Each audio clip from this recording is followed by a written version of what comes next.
What's the deal? What's the deal? Politikan the podcast. We back again here at Riverside Studios, man. Getting it popping, man. We got Stephen G live, Riverside Studios, May 21st. You can get your tickets virtually, in person, man. Pull up. The world's opening back up. We finna get to it.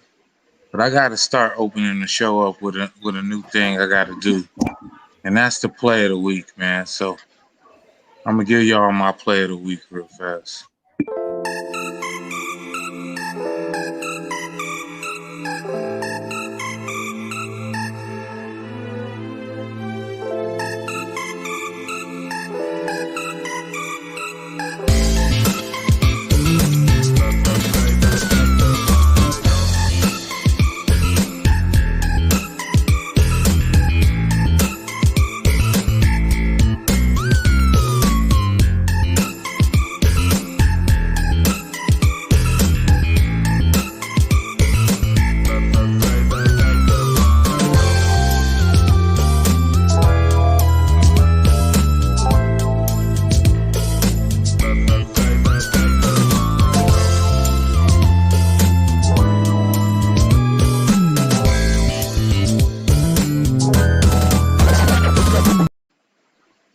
Damn.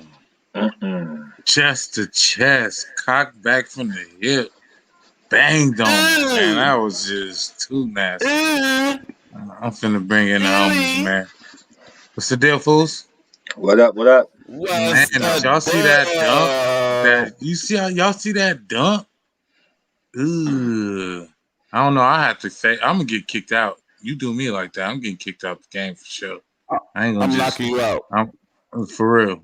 I'm gonna run Artez you. You do me like that. I ain't going out like that. Nah, Man. If I'm Clinton Capella, I'm just gonna shake his hand. Good dunk, bro. You're a real hooper. Hey, that ain't the first. It ain't gonna be the last, because everybody going after Capella. He too tall. That's a real hooper answer right there, because I'm a football player, nigga. I'm not letting that happen. Look, wait, first of all, wait. I'm a basketball player, and nobody's dunking on me like that. Fuck that. Nigga, that ends careers. Like, nigga, that makes niggas kill themselves if you get dunked on like that. That make a nigga go in the room. Like, that was just bad, nigga. Like, nigga, that shit haunt you in your sleep. That's like catching your first body. Like, really, like, real. Chest to chest. Hey, then your bitch start talking to you. Hey, then your girl start talking to you. Hey, look, Kay. Then your girl start talking to you all type of crazy ways. Yeah, remember when that nigga dunked on you like that? I'll call that nigga again. I'll call that nigga again, nigga. For real. So let's get to this first topic, man. We gotta look at the top of the Western Conference, man. We got the Utah Jazz and the Phoenix Suns. With the injury to Denver, the Clippers, Lakers still decimated. Are they real true contenders right now? Because we thought they were pretenders, but we were nearing the end of the season, and they're still playing like, you know what I'm saying, like there's no tomorrow. So what are y'all thoughts on Utah and Phoenix? And are they real contenders? Do they have a real chance? All right, I'm jumping in first. So, first of all, Utah, they went pretty far last year. Donovan Mitchell carried them the whole way. Mike Conley's having a better year this year than he had last year, and I think because he's him being an all-star and everything, that's going to carry on into the playoffs. So they are a little bit more of a true contender than what people are giving them credit for. But when you look at Phoenix, even though Chris Paul is doing an amazing job of leading them, unfortunately, if you go off of what their last playoff experience was in the bubble, they did not make it into the playoffs during that whole, little tournament at the end of the season thing or whatever. Devin Booker cooked and whatnot, but they didn't do anything. So, we can't get too hyped up on them, because just like other teams that are above the Lakers in standings right now, until you get to the playoffs and show up in the playoffs, none of the regular season really matters. And you know who I'm talking about, Kalum. We're talking about the Suns and the Utah. So stay on the subject. I am. I didn't say nothing. I didn't say no other teams. What's good, y'all? What's your thoughts on this? I think I agree with Alvin. I think Utah. I mean, if you go back to when we were on our whole little Laker saga, I mentioned the Utah Jazz. I think the Utah Jazz, they could shock some people. I think it's because they have experience. When I look at the Phoenix Suns, Booker can cook. I can see the Phoenix Suns getting out the first round, depending on, since they're the second seed, depending on who they playing against after the whole little play-in and all that stuff. Other than that, I don't see them really going far. I can see the Utah Jazz. It may be one of those LA teams versus the Utah Jazz. That's how I'm seeing it. Oh wait, oh shit! What's up? I'm just playing. Hey, look, they're good regular season teams. I'm just gonna say that. That's it. They might be where they're at right now, at the top, but they're just good regular season team. Not to take nothing from them, like Utah, they're pretty good. They've been consistently going to the playoffs for at least the last 3 to 4 years. So they're definitely, I can consider them a contender more than the Phoenix Suns, just because I don't think that the Phoenix Suns can beat anybody in 7 games. Really, like, I don't know where they're gonna land at in the end of the season, but they need to land in a good spot and try to get like some bullshit teams, because if they run into any of the LA teams, they're done. Period. They can't beat neither one of the LA teams in 7 games. Utah, they can potentially beat one of those LA teams. Realistically, they really can. Utah is tough. Then they're tough in the playoffs too, because they're experienced, and they got Donovan Mitchell. He's good. They got a couple other guys over there that can really go. So definitely, they definitely scare a lot of people. Depending, and then it depends on where they land and who they play in the first round. That first round it really means a lot. And then I just wanted to bring up no, I ain't gonna bring them up. I was gonna say, because really I was looking at Denver. They're scary, but they just, due to the Denver was scary. They were scary, but yeah, what just happened, Yeah, man. So that just fucked up all their chances. It's over. Man, so it's over. Jamal Murray suffered a torn ACL, man. He was going up. Done. And his leg just buckled, man. Let's take a look at this. I don't even know if I want to watch this. Oh, yeah, his leg just gave way. Did you see that? I did. Before he took off, or the last plant on it, his knee just gave out.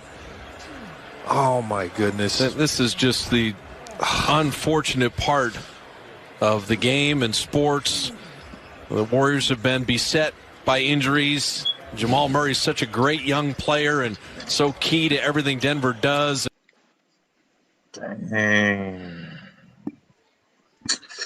So sad, man. So that's their season. That takes away. Do you think that helps Jokic's MVP race? Do you think Denver is out of it, man? How do y'all think that this affects the Western Conference? Let me start off. I'll take it. I'm gonna take it because it shocked me. I haven't really I don't watch basketball until the end, like when it's like close to the playoffs, because these are like the first 30, 40, 50 games is like bullshit games to me. And the people don't really start playing until after All-Star weekend, excuse me. But yeah, this I'm gonna honestly say, because I like Denver. I like that Denver team. Like, I'm a Laker fan, but I like that Denver team just how it was put together. I like some of those players over there, like the Joker. I like Jamal Murray. But it's like with those type of players, these high risers, I call them, niggas that dunk out of this fucking world. It's always a toss up, man. It's always a toss up. When you play above the rim like that, you always run the risk of, torn ACLs and, broken ankles and stuff like that because you're constantly, and broken fingers, broken arms and all that. So it definitely is and then it happens after the trade deadline. So it's like, you can't really, you really can't feel, you will never get another Jamal Murray. Like what he does on that floor, nobody in the league can do.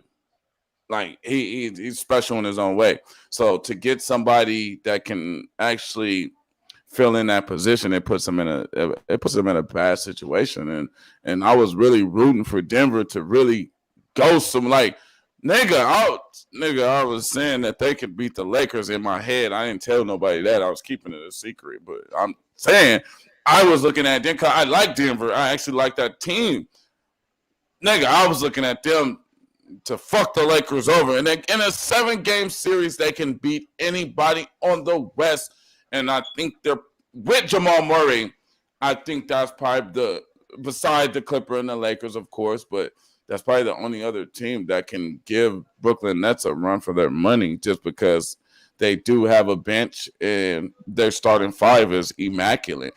Yeah, so I'm so sorry to even see that. I didn't even want to believe it because I really was rooting for them and I really like Jamal Murray. So I hope he gets better. And man, that's just a big blow. This is what we're doing. This is what I was about to say, bro. It's fucked up because this is about to be just like this is gonna happen to a lot of people because there's not a lot of rest going on in these leagues now. You're overworking the players, nigga. He has not rested properly. Nigga, he's an all-star. He's a fucking superstar on his team.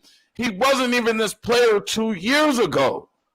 You put this big workload on him. You depend on him more now. You give him little rest. The last season just ended. The bubble season just ended. Not proper rest.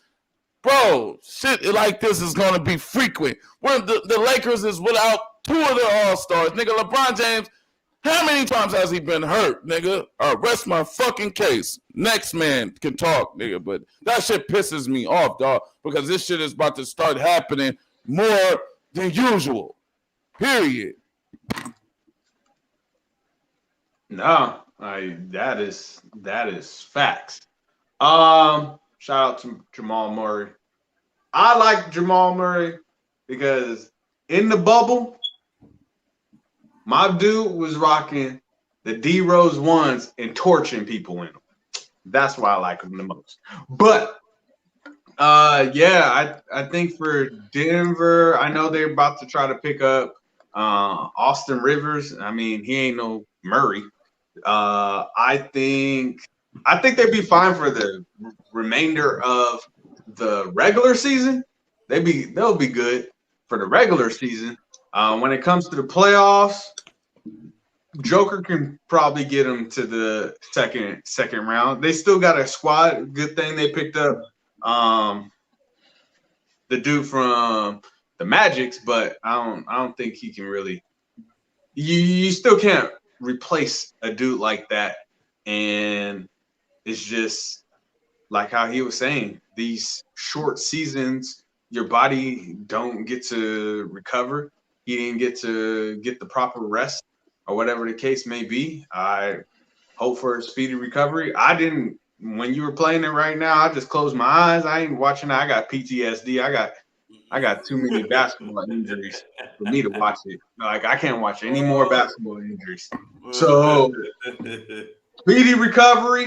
There's still going to be I don't even know what there are. Are they like fifth or sixth? No, fifth or fourth right now. So I can see them holding their spot, but other than that, I don't see them really going that far without them. Well, unfortunately, with you guys allowing me to be last, I'm gonna have to be a smart ass like Stephen A. Smith. So, looking at my itinerary here, Austin Rivers, Isaiah Thomas, Emmanuel Mudiay, Shabazz Napier, Jamal Crawford, who else? Quinn Cook.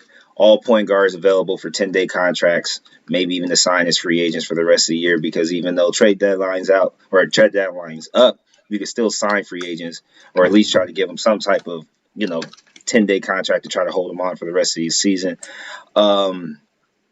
It kind of seemed more or less, and I hate to say it like this because I'm such a diehard Laker fan with my nice gray Laker hat. Denver has the 4th seed, Lakers have the 5th seed. By the end of the season, we could tell that it was going to lead where the Lakers end up getting 4th, they get 5th, and they still were going to play each other in the first round anyway. Jamal Murray just kind of solidified that easy walk through the first round. Then you look at the fact that Denver is built for the future, not just for right now. Jamal Murray's injury is only going to make him better when he comes back next season, and that should be more of a problem than him not being able to finish the season or how far they were going to go in the playoffs, because we all knew that regardless what happened, they weren't going to win a championship. They were going to go far. They were going to compete, maybe second round exit. I didn't really see them going to like the Western Conference Finals, because that means they would have had to beat the Lakers or the Clippers, which I don't really see them beating in a 7-game series. The Joker is nice, and because of this, he will probably get MVP. He will get it because of his consistency without having any injuries. And if he did, he was only out for a short period of time, and he stayed extremely consistent with his stats. And then these last, less than 20 games left, he's going to end up stepping up his scoring, and he's also going to end up stepping up on defense because the point guards are going to get eaten up right now. Just saying from a coaching's perspective. Isn't Isaiah Thomas? Hold on. He's on a 10-day contract, but they haven't said whether or not they're going to keep him. Hey, Kay, I wanted to say something when you're done. No, hold on, man, because it's funny how he said this clears it up for the Lakers, but I feel like it clears it up for the Clippers. Everybody makes it seem like the Clippers have been gearing up to play the Lakers. The Clippers have been gearing up, nigga, to beat Denver. We was already ready for y'all last year. We ain't tooling for y'all. We were tooling to beat Denver. We had Jokic killing Montrezl Harrell, so we had to go get us some size. This is why DeMarcus Cousins was around right now. We weren't getting DeMarcus Cousins for y'all small ass Lakers. We was getting DeMarcus Cousins. We get Serge Ibaka. We went and got them for Denver, not for the Lakers. We didn't go get them for Paul Gasol, Mark Gasol, and Montrezl Harrell. We went and got them for Denver. So this just clears if anything, this just clears the path with a hurt LeBron James and a hurt Anthony Davis, and now with Jamal Murray going out on Denver, this gives the Clippers a clear path to the championship. And this is why Paul George is on one. You see this nigga dunking on everything. You see Kawhi Leonard dunking on everything because they see their window. This is their opportunity, and we finna seize this shit. Is he done? Wait. Is he done? Can I No. Wait. No, hold on. You can't. Hold on. 30 seconds. Go ahead, Tess. Go. Come on. Hold on. Let me get it real quick. 30 seconds. Thank you. I appreciate you. The reason why I wanted 30 seconds before Tess took it, I can't believe, Kalum, that you would have the audacity to spin this subject onto your piss poor regular season champion Los Angeles. Oh, I'm sorry, they're not Los Angeles anymore. Your regular season champions, the LA. Man. Hold on. Let me do it for you. The LA Clippers, because they can't say Los Angeles, because when you say Los Angeles and you type it in Google, first thing that pops up is the Lakers, then the Dodgers, then the Sparks. So they said LA so that people could kind of identify LAC, however you want to say it. But I'm very disappointed in you, Caleb. You told me not to go there. I didn't, but you did. and you still have nothing to stand on because regardless of what Paul George, Kawhi Leonard, the trades happen, and all these other things do, until they win something in the playoffs, you're literally blowing smoke. You're blowing smoke, and it's that booth, my guy. It's that booth. The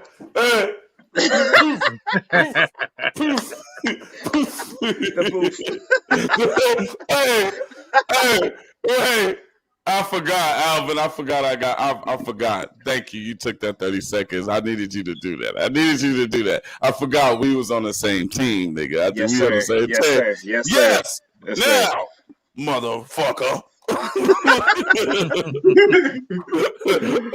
Okay, let's be realistic.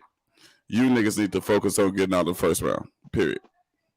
Let's baby steps, nigga. Baby steps. Y'all gotta take baby steps. Get out the first round. We'll have a conversation about the Clippers. Until then, I don't want to even talk about them. Wait. I got one more thing. No, one more thing. Because Alvin brought up all those free agents. He brought up those free agents. I just wanted to say this. Those niggas are all fucking trash. They're old. Isaiah Thomas. Austin, man, nobody wants him. What the fuck? What is he gonna do? Give you 5 points? All right, we gotta get to this next subject. Wait. Let's go. On the last note, Lakers are not going to be the 4th seed. Cut We're gonna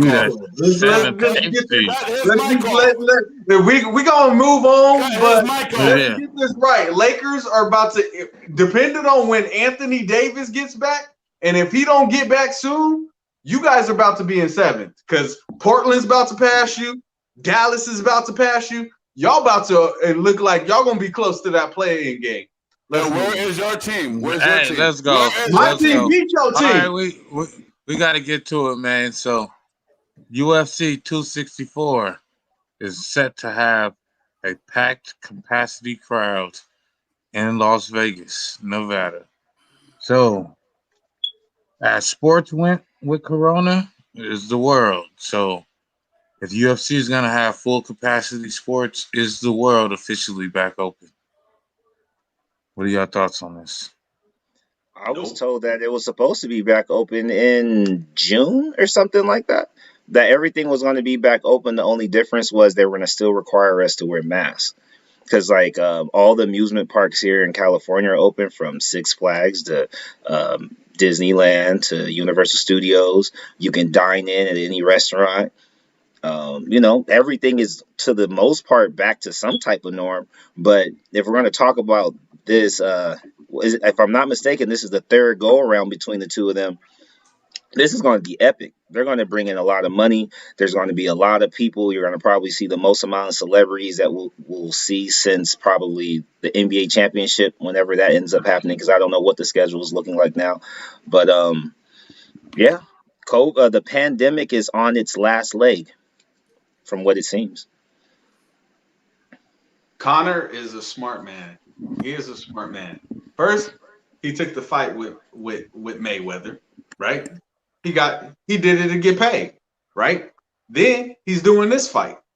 Of course, it's going to be one of the most watched, and everybody's going to be there because guess what? Everybody got tired of being at home. So with everybody being tired at home, this is the first sports where everybody can get together, everybody can get drunk or whatever the case may be. Of course, everybody's going to be there because it's like the party right after COVID. It's the first party after COVID. So everybody's going to be there. He is a smart man for going, you know what? I want to be a part of this and have it at full capacity so I can make all my money because it's going to sell out because everybody's been stuck at home for the last year. That is true. Everybody gonna buy it on pay-per-view. Pay-per-view numbers are gonna be outrageous. Like, you know what I mean? They'll definitely make a lot of fucking money off this fight.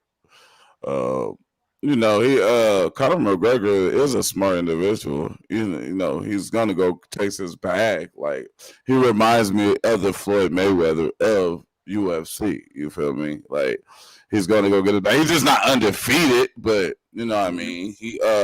He definitely goes and chases his bag. For them to be the first sport to do full capacity, I think it's gonna be okay with the UFC just because they already were ahead of every organization, and they really never even had like a shutdown or a loss of revenue because they kept scheduling fights and doing getting different arenas and places where the COVID wasn't, you know what I mean, that effective. Dana White is definitely a smart individual to keep the sport and to keep the brand with continuance because everything has been taking a hit, and for this to be happening right now, you know everybody's gonna follow suit because that's basically what has been happening. The UFC does something, everybody follows suits, basically. From the weed smoking, nigga, from not testing them for weed, nigga. Like, this is like, they're setting a trend right now, nigga. I'll be watching. My eyes is open. Nigga, these is prescription Ray-Bans, nigga. I'm not playing. These motherfuckers, I can see. Nigga, I can definitely see what the fuck is going on. And Dana White, nigga, I gotta get with that nigga. And we need to move Kalum. We need to be there, nigga. We need to be covering this shit, man. And I'm gonna put in. Man, put that shit in, nigga. Put that shit in ASAP. But this is gonna be a good fight, and I'm going against the other nigga. I don't want Conor McGregor to win. I want the other nigga to win. I'm just gonna say that because Conor McGregor be talking a lot of shit. He talk a lot of shit. And what's the nigga Khabib? That nigga Khabib? That nigga fuck that nigga up. Fuck him up. He did it. But last time, Dustin fucked him up too. He dropped that nigga, stood over him, was talking shit. You know, then Conor McGregor over there, they getting into it on Twitter. Conor McGregor threatening to not do the fight because he acting like a little hoe because they ranting and getting into it on Twitter. Because Dustin talking shit to him. So Conor crying like a little hoe, man. I don't like Conor. He acting like a little hoe, man. He a little hoe, but he a back chaser though. So y'all have y'all heard about this Johnson & Johnson shot being recalled? Yeah. So this is the first of the vaccinations being recalled, man. So this was the only one that was a single dose vaccine out of all the ones that were sanctioned.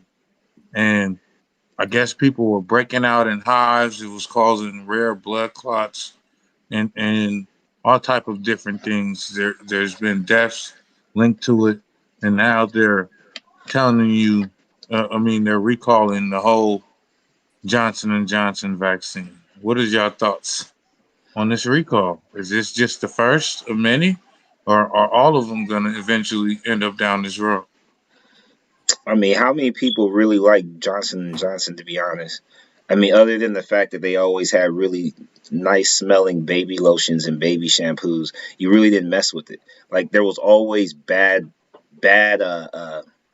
news behind the scenes, like with CEOs, and I don't know. I've never really liked Johnson & Johnson for anything more than just the baby stuff. I never heard of them giving back or setting up any type of camps to help out when all those children were being held at the border. You know what I mean? Like, it's like little stuff. You see companies that are trying to help with the vaccine or trying to help with pandemic protocol, so to speak. They're active everywhere, or at least trying to show being active. Johnson & Johnson looked like they were just trying to cash out, and then we all hear the memes, or we all see the memes, and we all hear the jokes about how in 20 years we're going to be watching these commercials saying, hey, if you got the vaccination, you're entitled to these funds. It sucks that this is happening already, and we're only like 4 months into the year. You know what I mean? But it's like, to each his own. I'm trying not to be like too biased about this, because I'm always telling people to follow their heart and be righteous and do what's right for them. For me, I'm personally not trying to get the vaccination anytime soon, if ever, if possible, because I don't see the reason. Because I didn't get the flu shot. I haven't been getting the flu. After the tetanus shots and hepatitis and all that other stuff that you're supposed to take when you're in school, I did my best to avoid having to get anything man-made put in my body. And so I'm trying to do that same thing for my kids and tell other people to look into look into the details and make sure they're not doing the right, putting their self and their people in the wrong places. Because like we're the one thing I guess it hits me when you think about they're already getting side effects now. What if some of the people who got these vaccines from Johnson and Johnson were first liners, or frontliners, I'm sorry, essential workers, maybe people who were the only breadwinner in their family, and now because of this, they can't necessarily go to work the way they used to, or they can't provide for their families the way they're supposed to. Is there money already set aside for Johnson and Johnson? Is there already a class action lawsuit in the works? Because this is not just going to end like tomorrow or next Friday or in 2 months. Like there's going to be a very long term problem off of this, and they better get their pockets ready because, like, you know what I'm saying? They're going to have to cash out. They're going to have to cash out everybody that's been affected by this. And be ready for boycotts of Johnson & Johnson product, meaning, the same shampoos and lotions and all those different things. Like, how many people you think are still going to buy it now when they know that their vaccine hurt other people? So now it's like, I don't want to mess with that company at all. So they're going to lose money for paying back. They're going to lose revenue and sales. This is going to change up the baby game. Like, for real. Johnson & Johnson has done it again, ladies and gentlemen. Oh, man. Mr. or Mrs. Johnson & Johnson. You have been down this road before, Johnson & Johnson. The road that you have been down is the road of your baby powder. You no longer sell your baby powder, which I think you lost the lawsuit of $300 million. Hey. Yes, sir. Because your baby powder that you sold caused cancer. Now your vaccine causes blood clots. This is not new with Johnson & Johnson. That's why when I heard Johnson & Johnson's name to it, me and my family was like, hell no. This is my problem with the vaccine, though, and with people. My problem is people will go, when you talk about the Johnson & Johnson and everything, the news or people will come out with the statistics and give you the statistics. Well, that's 6 out of blah, blah, blah. Or that was only 5 out of, or that was only 100 out of, and they want to go down to the particular number when it comes to the failure or the effects that the Johnson & Johnson vaccine does. But they weren't doing the same thing when it came to people recovering from COVID. You didn't get no statistic on, well, you only thing you got was all these people died from COVID. That's it. They never gave you a number of, well, this many people survived, this many people didn't get it. It was just everybody dying for COVID. But when it comes to these vaccine numbers and what most people aren't awoke on and aren't waking up to is they're giving you, just to try to dilute what's going on with the vaccine, they try to give you a particular number, like, oh, it's only 1 out of 5,000 people that are suffering from this, to dumb it down that people are dying of blood clot. But they weren't doing the same thing when it came to COVID. So that's what you really got to watch out for. Johnson & Johnson.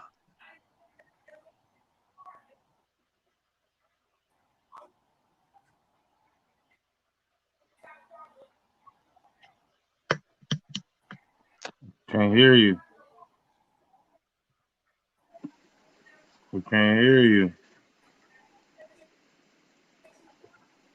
I don't know what's been happening to his mic ain't working. But like we talked about multiple times on this show, We ain't taking that damn cocktail, man. We told you about the damn vaccine cocktail, man. It's experimental. That means that when you talked about those lawsuits, because they're experimental, I think that that's going to be the loophole that's going to get them to not get sued. Because people knew that they were experimental and still went and took. So now they're going to put the blame on you. Like, look, we told you it was an experiment. We told you it was experimental. And you decided to be part of the experiment by taking it. So thank you. And now we know the side effects. And they gonna move on, man. Ain't nobody finna lose no money over this shit. This shit wild. I don't even know how I got sanctioned at all. And everybody's saying take the Moderna or the Pilsner, but I don't know, man. People say I was listening to Max Kellerman, and he said he took the Pilsner, and what did he say? And he said that he lost his voice. His throat swelled up, and he lost his voice. How did you lose your voice from getting a shot in the arm? This doesn't make any sense. I don't know, man. I'm not taking that shit, man. So it's a report coming out from the CDC this week.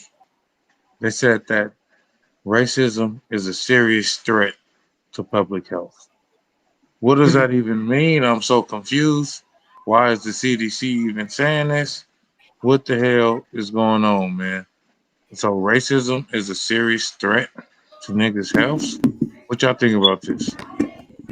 I just don't understand why the fuck they are even in the vaccine game. Can you hear me now, motherfucker? Can you hear me now, nigga? Can you hear me? Yeah. I don't know what the hell happened there. Go ahead, though. Oh, okay. Yeah. When you think about the CDC and everything of that nature, when they first came out with the COVID, who did the COVID hit? When it talks about racism and everything of that nature, who did the COVID hit? Oh, more black people are getting in it. Oh, it's the older people and black people that are getting it. And I remember being in Target with them pumping on the news that it's going to the black neighborhoods and everything of that nature. You know, it's kind of funny. They kind of sort of do that when that, what is that thing that you have to do every like 4 years or something? The censor or whatever it's called. But so the you know, tetanus shot? no. Where you have to give an account of how many people are in your household. Oh, the census, yeah. Yeah, you know, the census come out, COVID come out, you know, you got to regulate the black people. That's just me. But so COVID comes out, they're saying, oh, it's old people and African Americans. I remember being in Target and the media was pumping that it was black people so much. Me and my wife looking out of our window, waiting to do our Target pickup. And this black guy was walking. This white family was walking as well. They all had the husband and the kids had their mask on, but the mom didn't. She walked by another white person. She didn't put her mask on. But since the media pumped out there that black people and old people are the ones that are getting COVID more than everybody else, what ended up happening was once she walked by that black dude, ooh, she put on her mask real quick. So, I mean, it has everything to do with racism because it's even in your food. Why do you think one of the most delicious things in the world, Top Ramen, has the most sodium? 800 milligrams of sodium. Who eats Top Ramen? Our people. Shout out to Top Ramen. I got one for y'all. You know why now it's a serious threat? Because where did they also say that COVID came from? They tried to say it came from Asia or from Japan or China or whatever. It came from Orientals, from Asians, right?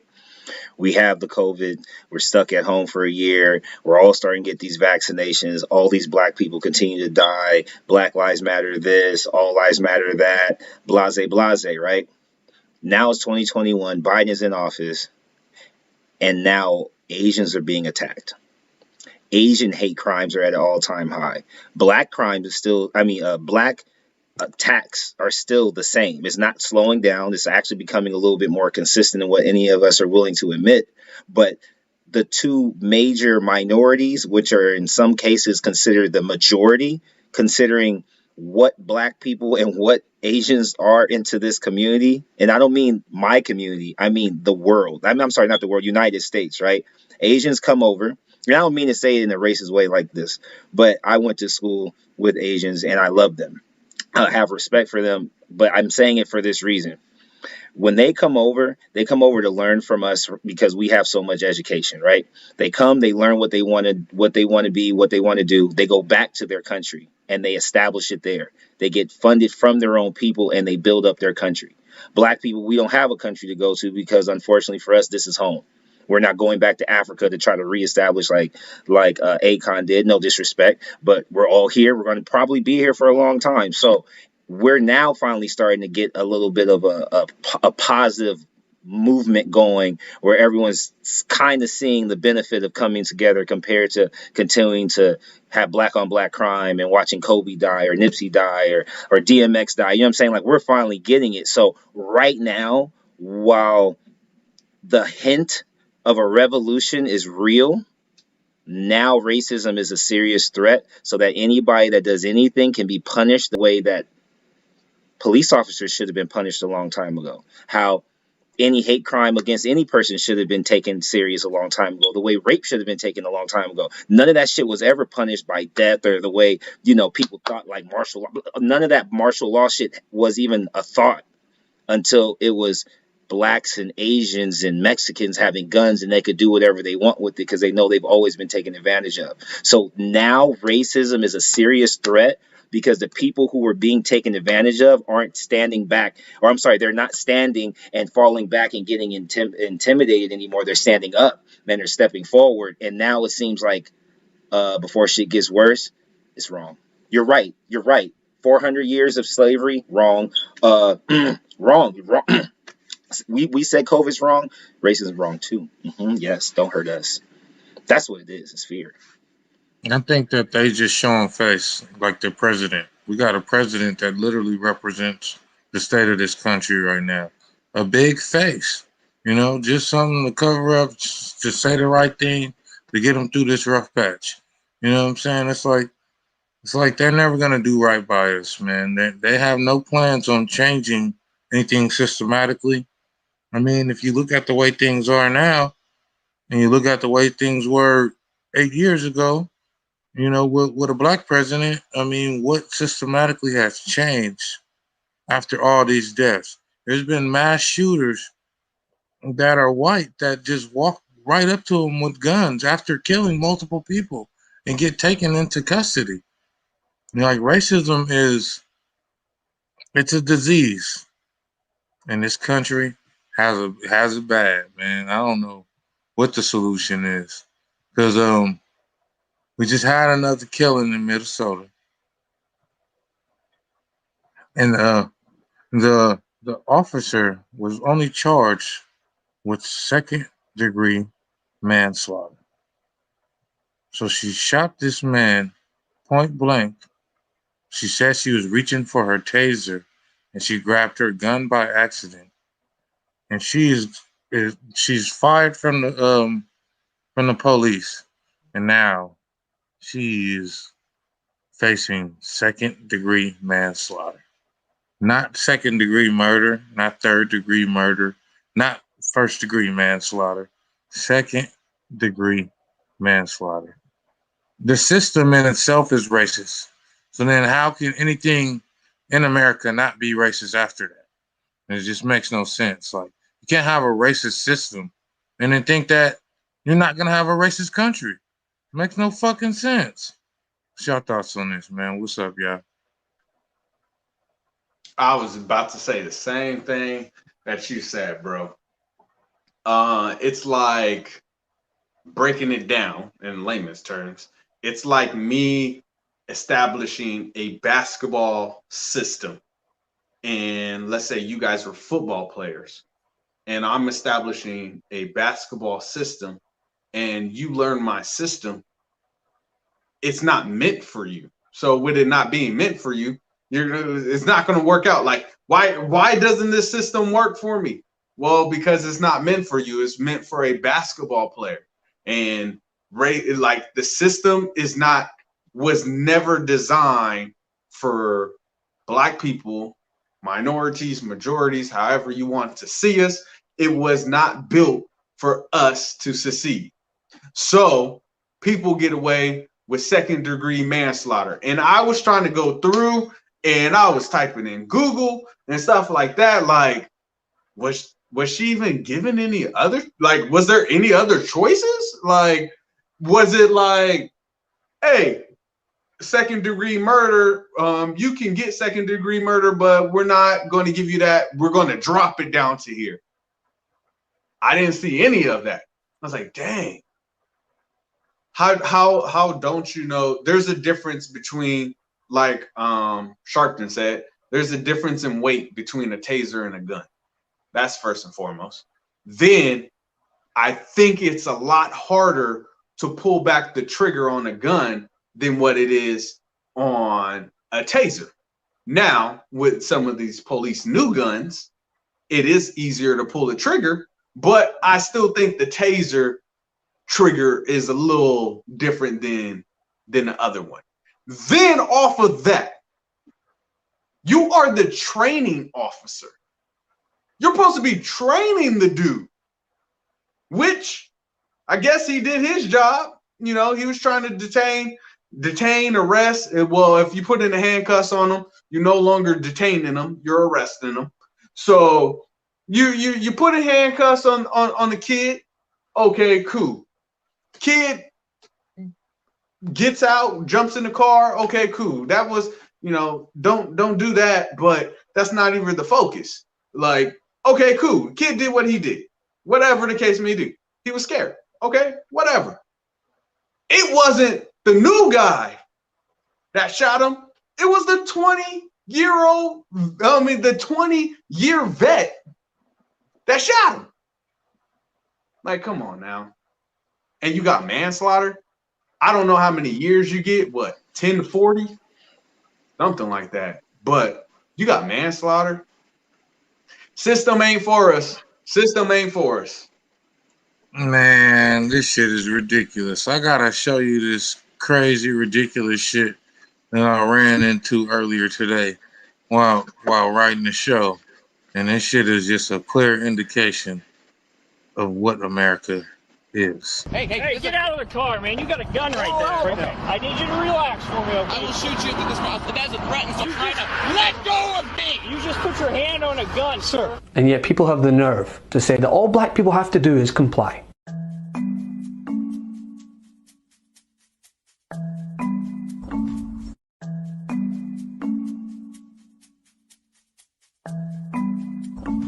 Honestly, you're not going to believe what I'm about to show you. Okay. That's all right. Just keep an eye on it. Just get there right quick. Just start. Put your hands on the steering wheel. No. What are you reaching for? Oh, whoa. Hey, get out of the car, man. You got a gun right there. Whoa! There's rights. There's rights to this. There are rights to this. Do you have a concealed There are rights to this. Whoa! Get out. Hold up right there. It's open. My hands are up. No, you got. This is on body cam. You have a body cam, sir. Put your hands over your eyes. Do you have a body cam? Put your hand over your eyes. Do you have a body cam, sir? Put your hands over your eyes. I will send this dog on you. I will shoot you if you do. Don't fucking grab that gun. You have rights. Put your hand. You have rights too. You have rights too. Don't you dare. You have rights. You cannot shoot me here. You It's unconstitutional. You know that. Wait, you have a weapon, okay? Yes, I Don't. do. And it's Don't. What I need you to do. Hey, you guys are grabbing me on this. Is also unconstitutional. Body cam request. Can you quit yelling so I can talk to you? I'm not going to bother anybody. No, you're Hands not. on the seat. Don't do this. Don't do it. Don't. So to recap, he refuses to put his hands on the steering wheel, refuses to get out of the car. He puts his hand on his own gun. He twice threatens to shoot the cop. He closes the door and speeds away, and he lives to tell the tale. I'm not saying that this suspect should have been shot. In fact, the officers in this example showed quite remarkable patience and composure. But then that leads me to the question, why isn't this shown for all? Think about it. How can you possibly watch this video and not think about the cases where black suspects are shot and killed for being way less threatening than this man behind the wheel? What? I'm speechless. Do you see how much bullshit they spew? It's night and day. Like the way that they are handled and the way that they handle us is uncomparable. I'm literally speechless at this point. Like we've said so much, we've just in the year that we had in 2020, we've covered these topics multiple times, and at this point, it's like I don't even got nothing else to say. Like this is ridiculous. It is utterly ridiculous. You know, was that last video a white dude? Yeah. Yes. Yeah. He threatened that was to call on Instagram today. Yeah. He threatened to shoot the cops. He had his and gun. he didn't give up his license, his ID. I mean, he didn't give up his license, registration, and proof of insurance. And he literally said, "No, you're not. You're not going to open my door." Dude, look, I'll tell you guys the truth. I mean, my girls know it. I show them all these type of videos when I see it on Instagram. I don't go anywhere without one of my kids. I'll keep it a buck with y'all, because I mean, at the very end of it, it's like if I'm bringing the baby, one of the older two are going, or both. But I know at least they know how to work my phone, and they at least would be able to get footage, and at least my death wouldn't go down in vain, and they would get some type of compensation or something. I've been telling them this literally, I've been telling my oldest, she's 13, since kindergarten. That's my most, horrendous fear, is how cops are going to treat us, especially me, when I'm a talker. So when you're talkative and then you get put in a position where you're nervous, being honest sometimes seems like you're lying. And then it makes them more nervous, and then they end up acting out the wrong way, or the right way that you're supposed to act towards black men, right? Because that's what they're showing us, is that right is white and wrong is black. So we get the right treatment because we always, we never get the opportunity to just go home without some type of post-traumatic stress, going to jail, or maybe not even making it home to begin with. But that's some shit that you don't have. Not only are we speechless because it's what words do we have, but it makes us go a step back sometimes, and how are we supposed to make it better when this is it's not changing? You know what I mean? Are we insane? Are we Webster's definition of insanity? Because we're beating our heads against this wall saying things need to change, but it's not. We're going about as many different ways as we can, but that's why now racism, just like our last segment, that's why racism is now considered a threat, because these type of things are happening so much that more people are not as calm and cool and collected as we three are, and they're turning up. And they're saying, if you're going to take me anyway, I'm going to take you with me. And I'm not condoning it, but I'm just saying, you can only take so much before you start to fight back. No, I agree, man. I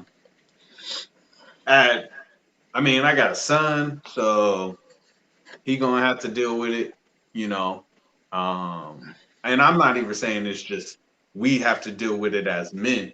I mean, women have to deal with it too, but they have to deal with it in a different way, where that body cam may be turned off, and next thing you know, your woman coming back to you saying that she been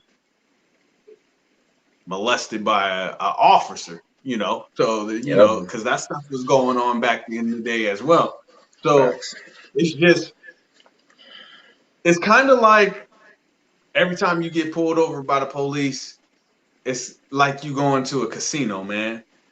You may win, and that win is you going home. You may lose, and y'all being at somebody's funeral that there's no winning in the situation for us. We tried protesting, that didn't work. We go through the court system, that's not working. We're doing all these different things, and it's not working. And you can be calm You can be talkative. Me, I don't say nothing. I'm just like, what you need? Okay, cool. I'll tell you what I'm doing, but that's about it. But it don't matter if you talkative. It don't matter if you quiet. It don't matter if you say yes, sir, yes, ma'am. Once they pull you over and they see nigga, well, sorry, that's our world. My bad. Nigger. Okay, you are a threat. You know, the white dude didn't have to put his hands on the steering wheel, and he didn't even listen because he's not a threat to them. You're my people. But for us, we are a threat. So if our hands aren't on the steering wheel, then hey, what you doing with your hands? You know, what? Don't make any sudden movements like the kid. He was only 20 years old. Like, it's ridiculous. It is, man. So I've been watching and catching up with this George Floyd trial. It's on day 13. They're talking about it's going to go into next week. We're talking about a 30-day trial for a video we've seen for 7 minutes on Instagram. Millions of people around the world have seen exactly what happened, but yet we're on the set pace for a 20-day trial. So today they had a former medical examiner hit the stand, and he testified that George Floyd's heart disease and his drug addiction had more to do with his death than Derek Chauvin. He literally sat on the stand and swore over the Bible, and then said that George Floyd's he went into cardiac arrest because he was high on drugs and he had heart disease. Not that he was starved for oxygen because there was a 200 plus pound man with his knee on his neck. This is utterly, and this is going on right now. And then there's more trial. There's more to say. Have you guys checked this trial out, man? I What are y'all thoughts on this?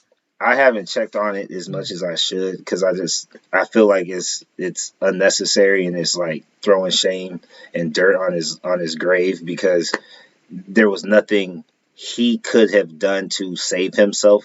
So to make it a trial more than even a day in itself is basically saying that his life didn't matter at all, and that we're going to try and find as many excuses or loopholes that could lay no blame on anything that has anything to do with law enforcement. Just let it be his own fault. Like he made the decision to end up underneath that guy's or underneath Derek's knee. But what I also thought was ironic was they were also saying something about that he had like carbon monoxide or something like that in his system. And then I was thinking, when it comes to arrest and when it comes to how police protocol is, they never really turn off their cars. Like it doesn't matter where they are, even when they pump gas, they always have their car on because at a moment's notice they have to be able to spring into action. So if you think about it, not only are they trying to use heart disease and the fact that he could have been high, and who's to say it wasn't his own heart disease medication or if he was smoking weed, so what? But if he had 7 minutes of the officer's knee on his neck while also inhaling those fumes, we should be more or less looking at like how are we going to help his daughter go to college, because obviously she's built different and bred from somebody amazing, because that's a lot. You know what I mean? Like not only is he being choked out the whole time or then eventually passed and they're still choking him out, but he's inhaling the stuff, the direct exhaust from the SUV that the officers were driving or where they pulled him out of. You know what I mean? So it's like, I don't know. Like, I really don't know what to say. That's just, it's demented almost. Like, to swear over the Bible and say, yeah, he was sick and that's why he died, even though I'm a doctor. I went to school for over 12 years after high school to make sure I know what I'm talking about. I'm still going to lie to you. Yeah, man. At the end of it, yeah, of course it's the reason why, yeah, he probably did die of a heart attack. Okay, cool. But just like me, I got, they say I got sports asthma, right? So that means when I play a sport and if my heart rate gets to a certain level, my asthma kicks in, right? So if I die on the basketball court, yeah, they would say, oh, he had an asthma attack. Yes, that is true. But stop trying to take out the detail of why my asthma kicked in. My asthma kicked in because I was playing such and such sport. Him and his heart attack kicked in because you got him pinned down. He can't breathe.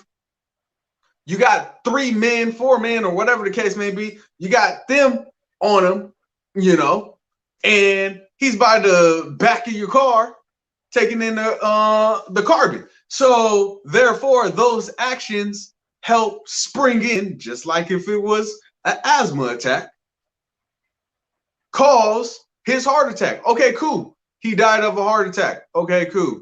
We all die of something, but what is the underlining of it? The underlining of it was, could we say, hey, would he have had that heart attack if you didn't have your knee on his neck? Because maybe he did drugs. People want to bring in the drugs or whatever the case may be. Maybe he did drugs the day before. He didn't have a heart attack yesterday. Maybe he did drugs 5 months ago. He didn't have a heart attack then. Maybe it was a combination of the drugs, but more so a combination of he can't breathe because your knee is on his neck. That's why. So they're just trying to cause reasonable doubt so this dude can get away. And once again, like I said on the other last time we talked about him, this is on the jury. We ain't getting them for first degree murder. The jury, whenever you watch this broadcast, I'm asking you, you are representing the people, all of us. Represent us right. Don't let them cause reasonable doubt where you give this dude less of a sentence, because that's going to make us wild out, because we already know the justice system is effed up. So now we get to decide, at least give them the worst of the punishment that we do get. That's my whole thing. Represent the people right. I think that they wouldn't be dragging this shit on as long as they are if they ain't trying to give him some type of out. So he's going to be found guilty, but at the least charge. So that's just one thing that I think is going to happen, is that he's going to be found guilty, but he ain't going to be found guilty of second-degree murder. He's going to be second-degree manslaughter, just like the other one. He's probably his wife already gets his pension. I mean, they already are finding a way out of this, trying to blow it over, man. And the plan is going just as they thought it would, because this is America and ain't shit changed with the date, man. So they stopping NBA games because of protests. But what is the protest going to do? And this is what we said from the get-go.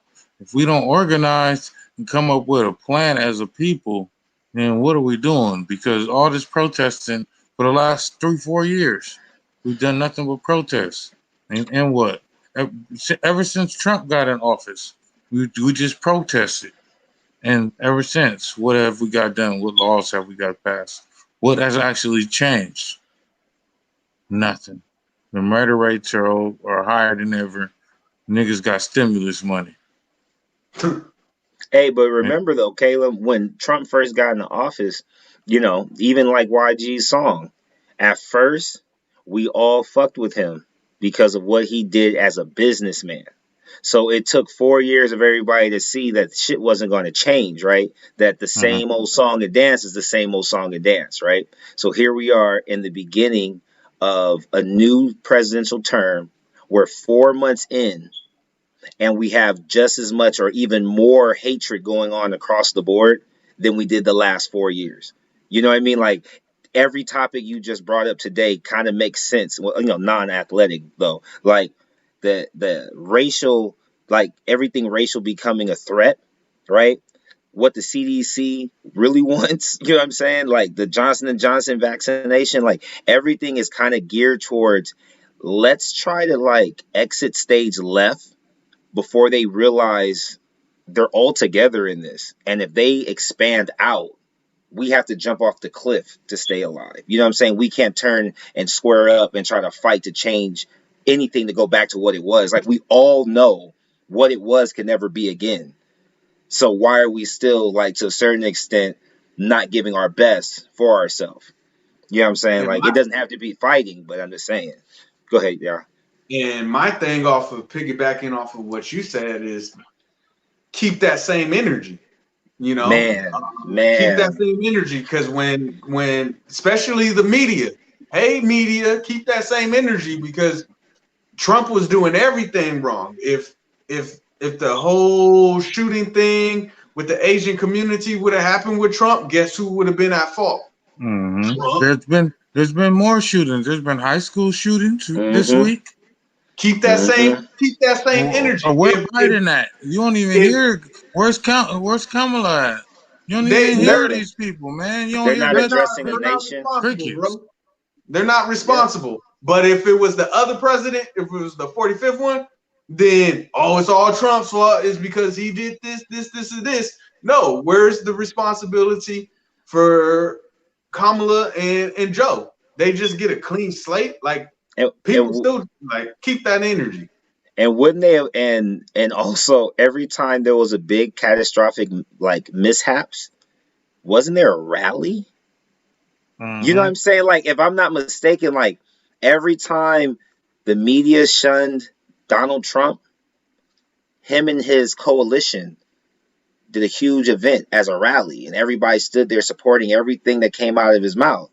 We have yet to see this man accept memes about getting the stimulus check, and then the vaccine. He did one address so far. Right, one address, and then if I'm not mistaken, there was a video showing him getting vaccinated. If I'm wrong, correct me, Kalum, but I think there was a video of him getting vaccinated.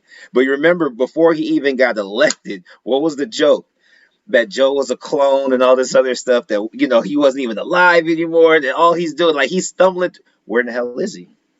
It's not a joke, right? Like, we're being led. We're like kids in the street with no parent to tell us to come inside. Have you ever watched Scandal? Yes. My girl used to watch Scandal. Yeah, my wife too. And they would just show you that the president ain't running shit. Yep. Not a damn thing but their mouths, man. Mm-hmm. That's all I'm saying is people keep that same energy. We were all down Trump's neck. We need to be down Biden's neck. But they knew that what we're going to do.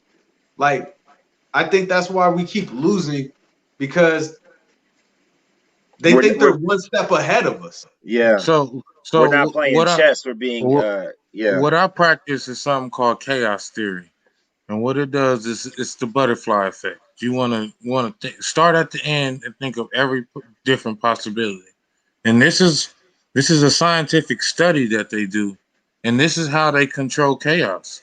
How can you control chaos? Let me show you 1,000 end of the world movies where when the bomb blow up, you weren't right. And then guess what? When the bomb blow up in real life, guess what? Because you've seen 102 movies where the bomb blow up and you run right. You run right where I thought you was going to run, because I programmed you to. Mm-hmm. And this is why people, you got to turn off these TVs. You got to watch these movies. When I watch movies with my wife to be, that's right after the movie. I asked her, hey, so what was the moral of the story? Don't get lost in the action.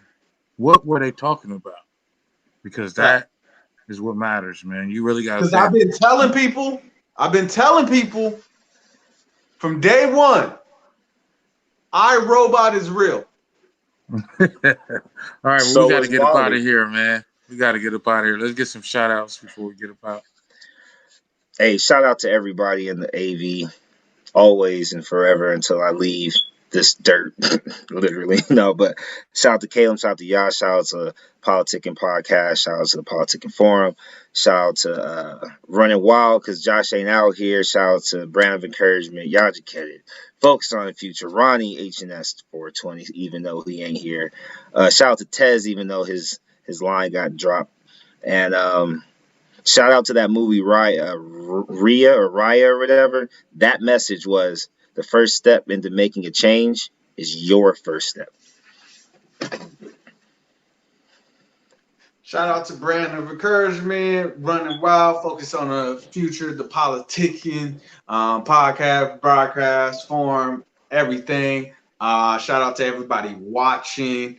And on the last note, so man, I just came back from the Savannah, right? Me and my wife, we decided to go back to the Savannah natural habitat. You know, you wait, where's it at? You see the lion. Yeah, you see the lion. So we went back to the Savannah and everything, and I wanted to be in my natural habitat. So, I was butt naked, right? So me and my wife butt naked, walking around in the Savannah and everything, and like that, just me and her. And then we ran into a group of elephants, right? They looked at me, I looked at them. I told them, I ain't gonna eat you today. They were like, okay, cool, but we got a question for you. And I was like, well, yeah, what's your question? They were like, well, you naked and everything. We breathe out of our trunk. How you breathe out of that big old trunk? I just turned to my wife and was like, you want to answer that? And that's it. Oh my God. What the hell was that? I don't know what this guy is retarded. All right, man, but we got Higher Learning Podcast, M16 the Great interview coming up right here at 8:30 next on the channel, man. So tap into that. We got a lot of shit coming, man. I just got a call right now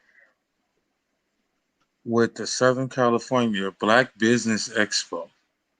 Hey. So as soon as I get out here, the blessings have just been raining on me lately. You just got to walk in your path, man. You could be the man. You just got to do it in your own lane. You know what I'm saying? I don't know what you're going to do, but I'm going to get to it, man. Politikan the Pot.